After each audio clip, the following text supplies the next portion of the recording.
mammals, and birds in fertilization. But what's fertilization? It's the union between female gametes and male gametes. Most of the steps during fertilization in mammals and birds are common and the same. But what differs is the birth and the care for young. It all starts with male releasing its sperm in the female's vagina. Releasing sperm in mammals is different than that in birds, since male mammals have a penis while male birds don't. In the fallopian tube of the female's reproductive system waits the egg. A single egg waits to get fertilized by one sperm.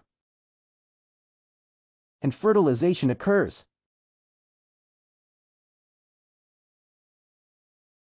Then the genetic material in the egg fuses with that in the sperm to become 23 pairs of chromosomes. In mammals, development of the embryo takes place inside the female's body, while in birds, the zygote is surrounded by an eggshell and laid outside the female's body. Incubation in birds helps in providing the embryo warmth, oxygen, and nutrients.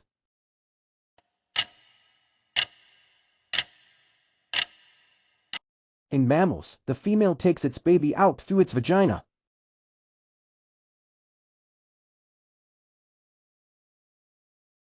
In birds, the baby starts piercing the shell with the help of its beak. Afterwards, care for young begins. Mammals, once giving birth, lick their young as a form of recognition between them. Mammals breastfeed their young with milk.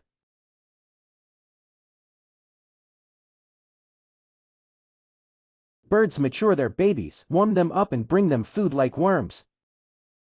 Birds often teach their babies how to find food.